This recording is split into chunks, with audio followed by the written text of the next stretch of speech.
سلام الله عليكم ورحمة وبركاته. اليوم رسم السحاب بطريقة احترافية رائعة مع إظهار وهج الشمس الشديد جدا في وقت الغروب.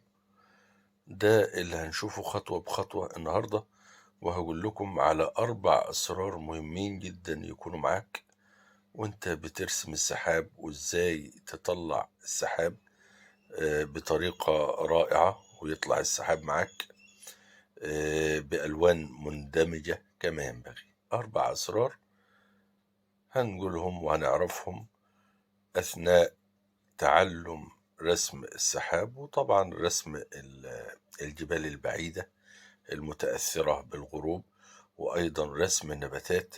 ولكن المهم واللي احنا كرسامين دايما بيلفت نظرنا رسم السحاب، وخاصة وقت الغروب. 4 أسرار، واحنا بنمارس هذه الموهبة والرسم لفترات طويلة بنوصل لحقائق ومعارف بتسهل علينا كتير جدا الرسم، ولمسات كانت بتغيب معانا جدا وما كناش بنوصل للهدف اللي احنا عايزينه، ومش بنكون راضيين عن أعمالنا. بالتجارب والخبرات والممارسة بتوصل لمعلومات احنا بنقول عليها أسرار، لأنها ما بتكونش واضحة ليك وانت بترسم غير لما تجرب تجارب كتيرة جدا وترسم وتمارس فترات طويلة جدا. أول سر إن احنا هندمج السما دي بألوانها زي ما احنا شايفين كده بدون ما نرسم أي سحابة. هندمج الألوان ونسيب الألوان دي لما تجف خالص ونبدأ نرسم عليها السحاب بتاعنا، لأن لو رسمت على طول على الألوان وهي لسه طرية، الألوان بتندمج مع بعضها وبيكون صعب عليك جدا التحكم في ألوان السحابة زي ما انت عايز. طبعا شفنا مع بعض كيفية دمج الألوان في الجزئية دي من السحابة، وضعنا كل لون في مكانه. وطبعا الإضاءة في المنطقة الوسطانية دي وضعنا إضاءات مبدئية. ده أول سر من أسرار النهاردة، إن أنت ما ترسمش السحاب أبدا على السماء وهي طرية. تاني سر، السر الثاني، إن أنت بتدي أشعة الشمس قبل السحاب زي ما احنا شايفين الآن. بندي أشعة الشمس اللي هتكون طالعة من ورا السحاب بهذا الشكل الذي رأيناه. عايز تكتر الأشعة دي كترها وتظهرها شوية، ولكن منظر النهاردة أنا اكتفيت بالأشعة اللي أنا رسمتها دي. ده بيظهر معاك وهتشوف الأشعة دي بعد ما ندي السحب هتظهر بشكل رائع. أما السر الثالث من أسرار رسم السحاب وإزاي بيطلع السحاب بشكل رائع وجميل، إن وهج الشمس ما بيظهرش غير من الأشياء اللي أنت بترسمها مع السماء زي الجبل. شفت الجزئية دي زودنا الأحمر شوية أو اللون الكشميري فيها، وهنزود فيها الأحمر جدا والبرتقالي جدا واحدة واحدة زي ما هنشوف في رحلتنا النهاردة. فده اللي بيكون مسؤول عن إظهار وهج الشمس. يعني السماء لوحدها كان زمان بنشوف السماء ورسمة السماء وقت الغروب اللون الأحمر والألوان الحرارية كانت بتبهرنا، لكن اللي ظاهر الوهج الشديد ده والحرارة الشديدة دي مش ألوان السماء لوحدها، ولكن الحرارة اللي احنا بنضعها على الأشياء اللي بنرسمها زي الجبل وزي السحابة نفسها هنزود ال الأحمر فيها. طبعا كنا بنتخدع وبنرسم البرتقالي الشديد أو الأحمر الشديد في السماء، فبتطلع السماء ألوانها أوفر، ألوانها مش طبيعية. وبعد ما بترسم السحاب بيطلع الألوان سيئة أكتر وأكتر. فالسما ادانا لها بألوانها العادية اللي احنا شفناها دي، لسه ما ظهرش وهج الشمس. هيظهر أكتر لما نرسم الألوان اللي فيها حرارة جدا زي الأحمر والبرتقالي على الجزئية بتاعت الجبل القريبة دي، وأيضا الألوان اللي فيها حرارة اللي هتكون في السحاب زي ما هنشوف في اللحظات والدقائق اللي احنا هنعيشها مع بعض. أصدقائي الكرام، كل التحية والتقدير لكم. أدعو الله تبارك وتعالى للجميع بالتوفيق والنجاح والسهولة والتيسير وسعادة الدنيا والآخرة. أصدقائي الكرام، يعني بفكركم بالإعجاب بهذا العمل دعما لهذا المجهود، في الحقيقة مجهود كبير جدا حتى نخرج مثل هذه الأعمال، فادعمونا بإعجاب. بارك الله فيكم وحفظكم كي نستطيع الاستمرار في هذا العطاء. وشكرا جزيلا للقلوب المتفاعلة، شكرا جزيلا للداعمين. بارك الله فيكم. شفت الأحمر بدأت أحطه، الأحمر اللي احنا بنحطه ده اللي هو فيه البرتقالية ولكن الأحمر زيادة شوية، هنزوده تاني. ده هو المسؤول عن إظهار الحرارة والوهج الشديد. طبعا قلنا لحد دلوقتي 3 أسرار، فاضل سر مهم جدا هنقوله في الوقت المناسب. وأنا برسم السحابة كنا بنرسم السحابة بشكل أو بطريقة، بنضع الألوان بطريقة معينة، بنضع ألوان قبل ألوان، وكانت الألوان مش بتطلع معنا كما ينبغي. ولكن أنا هقول لك على السر ده، وهو خطير جدا ومهم جدا، ريحني أنا شخصيا وحصل لي رضا عن السحابة وأنا برسمها بهذه الطريقة. طبعا عشان نستوعب السر ونستوعب المعلومة هقولها لكم واحنا بنرسم السحابة في البداية خالص، ولكن خلونا نشوف التفاصيل.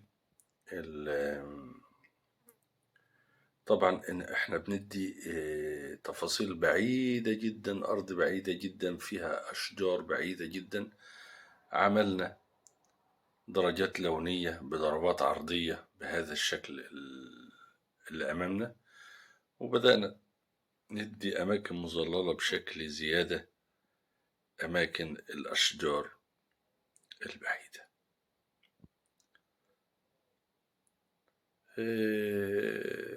لحظة بلحظة تابعوا معايا، لأن هتظهر المنطقة دي بشكل رائع جدا في النهاية، وهتظهر كأنها بعيدة بالفعل. بفرشة صغيرة مناسبة بدأنا ندي التفاصيل الصغيرة البعيدة. الجبل ده لسه ما انتهناش منه، في لسه تفاصيل رائعة وجميلة. هنقسم الجبل ده وهيكون في قطعة ورا قطعة هنشوفها. بدأنا نظهر القطعة الأولانية اهو، ولكن اللون ده غامق زيادة عن اللزوم، لون داكن بطريقة أوفر أو بشكل عالي، فأنا هديته شوية لأن طبعا الجبال دي بعيدة جدا، فلازم نراعي هذا الأمر. بنرسم بألوان مناسبة، كل ما كانت العناصر بعيدة كل ما كانت الألوان باهتة والتفاصيل ضيعة. عملنا فاصل بين الجبل ده والجبل ده بالإضاءة دي، هكذا ظهر الجبلين البعيد والقريب. ونفس الكلام في الجبل اللي على شمالنا ده، هندي فاصل هنشوفه إن شاء الله. الألسنة العرضية والضربات العرضية وكأنها قطع الأرض والنباتات عليها من بعيد بهذا الشكل الذي نراه،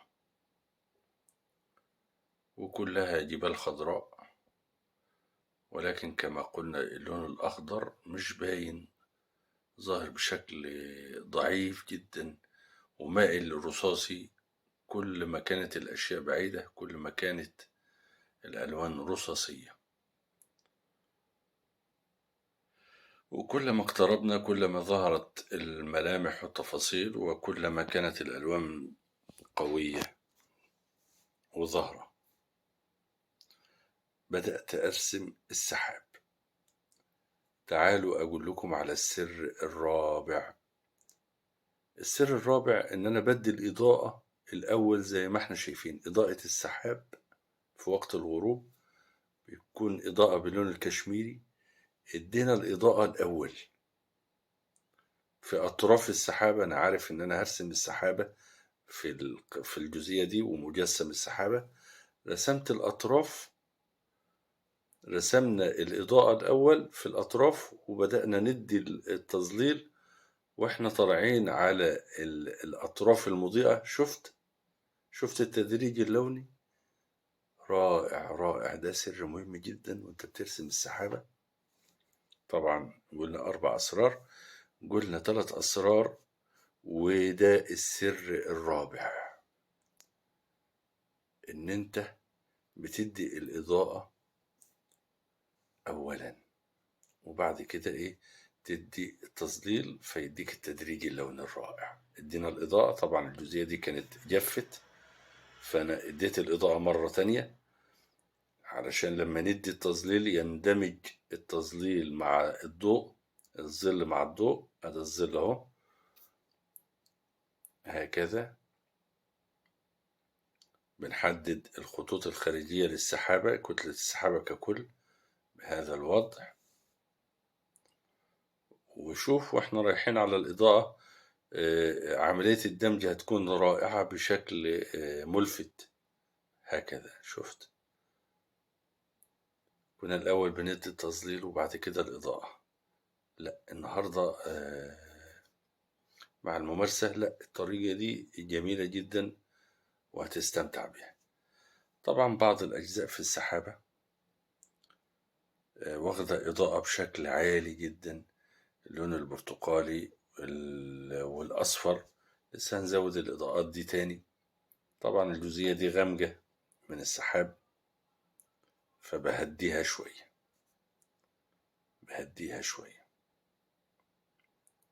بهذه الطريقة. طبعا في كتل سحاب تانية مضيئة تحت كده سبت لها المكان. هندي الإضاءة أيضا الأول هكذا، وتحت الإضاءة دي ندي تظليل تاني فهتندمج السحابة بشكل رائع. وده كان سرنا الرابع في السحاب. طبعا في أسرار كتير بنتكلم عليها طبعا أثناء رحلتنا، رحلة تعليم الرسم مع بعض إن شاء الله إن أحيانا الله. كل يوم بنكتشف جديد بالممارسة، وأي شيء بنكتشفه بحاول أنشر هذا العلم وبحاول نعرفه كلنا. يا ريت كل واحد يعرف معلومة يقول عليها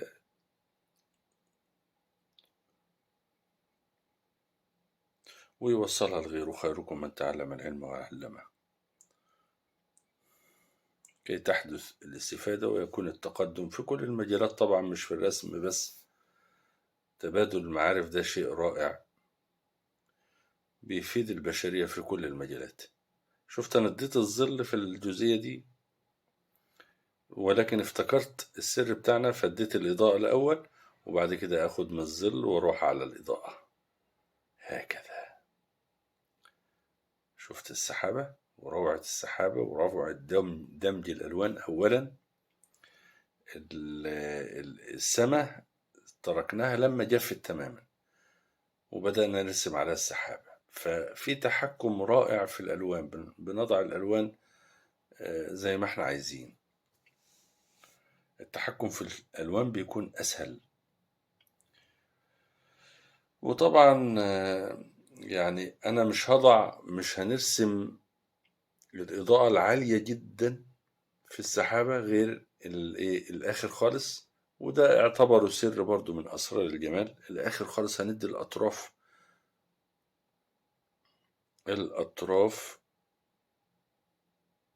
الخارجية، وخاصة المواجهة للشمس مباشرة. شفت بدأت أزود الإضاءة فين هنا، ولسه هزود الإضاءة تاني في الأطراف الخارجية خالص. هنضيئها جدا باللون الأصفر الفاتح جدا اللي هو يكاد يكون أبيض، فتظهر الإضاءة بشكل عالي، وهج الشمس أو الشمس المتوهجة بتظهر بهذه العناصر المحيطة. وخدوا بالكم يا فنانين، أنا لسه ما ضعتش الإضاءة الأعلى على الإطلاق.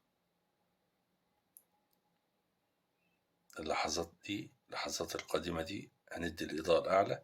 اديت إضاءة باللون الأصفر البرتقالي، شوف الأصفر الفاتح هنضعه في النص بالظبط.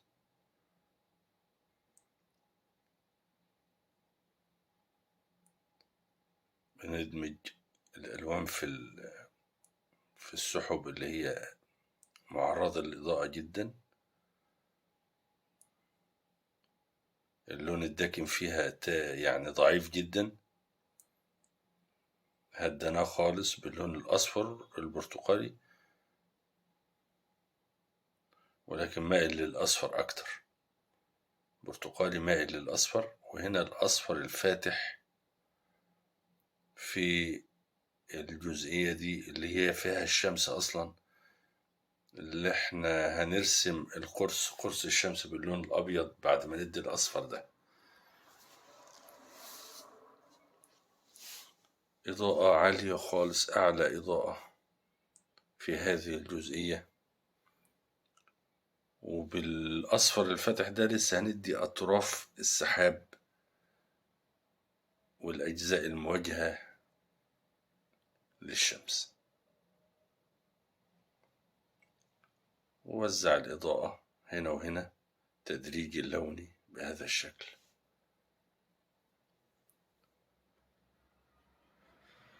وممكن باللون ده الإضاءة أعلى شوية هنا كده،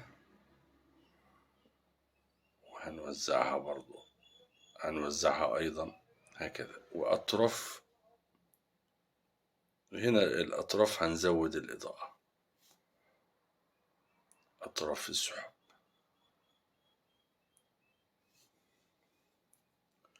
بتظهر الإضاءة شيئا فشيئا بهذه المراحل المنظمة.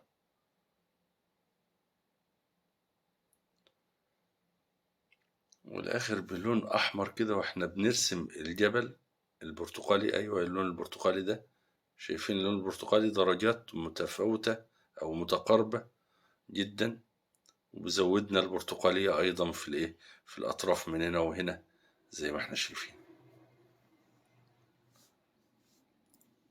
شفت التدريج اللوني، وكأن المنطقة مضيئة بالفعل. سبحان الله العظيم، اللهم لك الحمد يا رب. تعالوا نشوف الطريق أيضا هيرسم بشكل رائع، والنباتات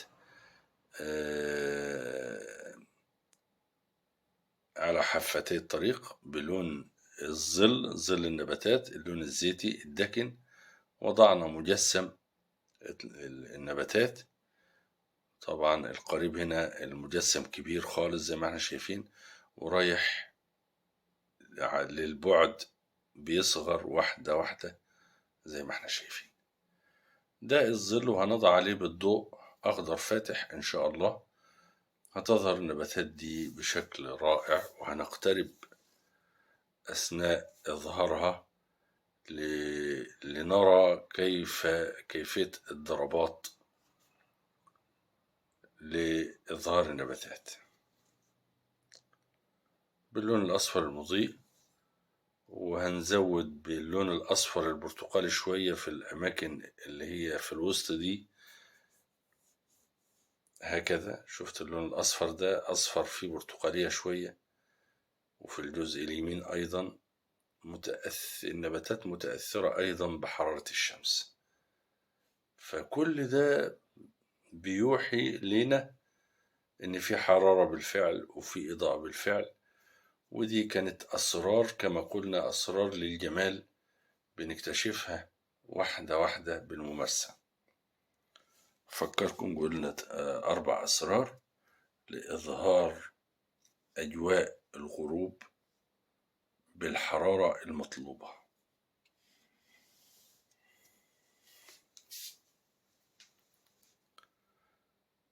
بضربات الفرشاة، بالضربات أفقية أو عرضية،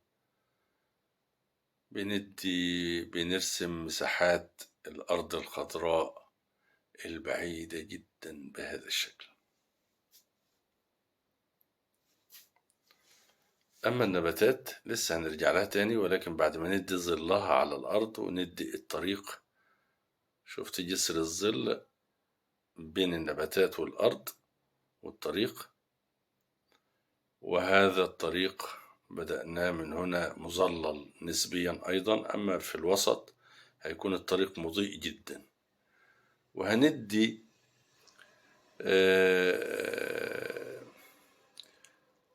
الأخاديد اللي بتكون في الطريق جرة العجلات اللي في الطريق. لاحظ معايا وأنا بدي ظل سريع كده، هكذا هكذا، أدا جرة وده جرة وجرة كمان هنا، بلون ما أفورناش في اللون، ولكن لون يعني إيه مناسب. والطريق من الوسط مضيء جدا معرض للإضاءة زي ما احنا شايفين. أما في الأطراف كان الظل اللي توزع بهذا الشكل الرائع. علشان بعد كده نبدأ نروح لتفاصيل النباتات اللي على الجنبين. وضعنا الظل في البداية، والآن بنضع الإضاءة الأخضر الفاتح كي نظهر التباين بين كداوي الزرع والأغصان اللي موجودة معنا باللون الأخضر وبهذه الضربات مبدئيا. وهنزود الإضاءة شوية في أطراف كل كتلة، وده اللي هنشوفه إن شاء الله. تابعوا ولاحظوا. وهنرسم الورود البيضاء بضربات سهلة وبسيطة وسريعة جدا في الختام في النهاية. بنزود الإضاءة في بعض المسطحات النباتية البعيدة على الأرض بلون أصفر مضيء. هنرجع للنباتات القريبة دي تاني، ولكن بنتركها تجف قليلا كي نضع الألوان بسهولة وتظهر الإضاءة بسهولة، لأن الرسم على الألوان وهي طرية لم تجف بعد، الألوان بتبلع بعضها وبيكون التحكم فيها صعب جدا. فاترك العنصر يجف وهنرجع له تاني إن شاء الله.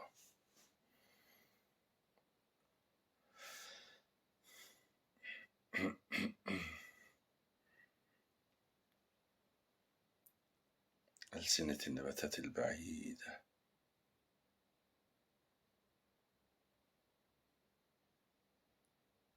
والميلان الأرضي، الأرض مائلة ومنحدرة يمين وشمال.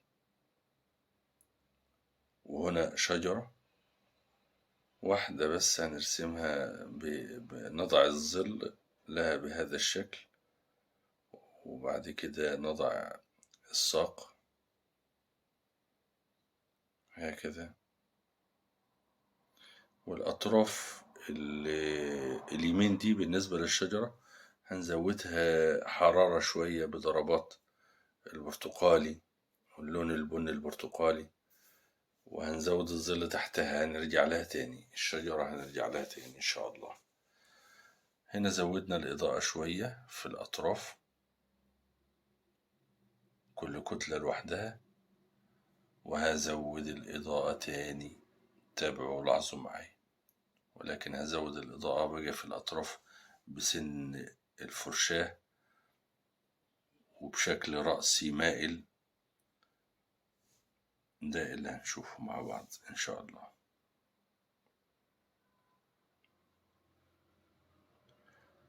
مراحل بندي الإضاءة مرحلة مرحلة. الأطراف، شفت الأطراف خدت لون مضيء شوية إزاي، هكذا. وحتى الجزء اللي على اليمين ده هياخد برضو على كل غصن أو كل كدواية من كداوي الزرع دي، تاخد أطرافها بضربات بسن الفرشاة وبسيف الفرشاة، هكذا، علشان تطلع الضربات مدببة. حدث التباين بين النباتات وبعضها، هنا أيضا، هنا أيضا، الأطراف هكذا.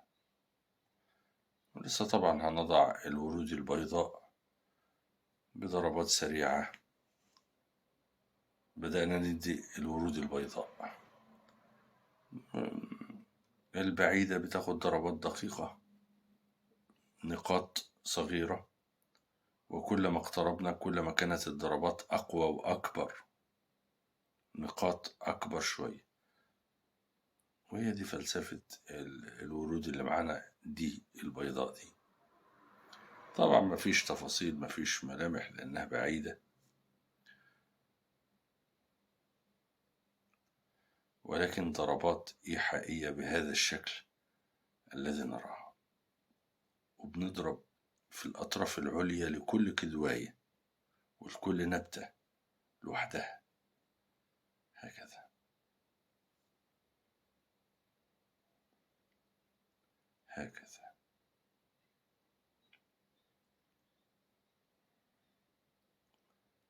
عندما نقترب تكون الضربات أكبر،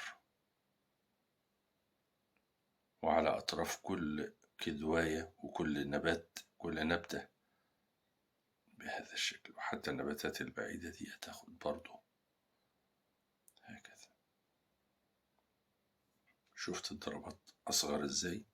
بالراحة بسن الفرشاة وبصبر. اضرب هذه الضربات أو بفرشاة أصغر شوية وارسم الورود البعيدة.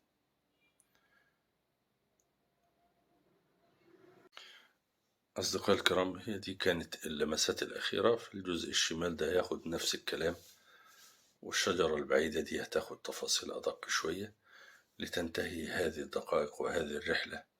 يا رب نكون استفدنا واستمتعنا. لكم مني.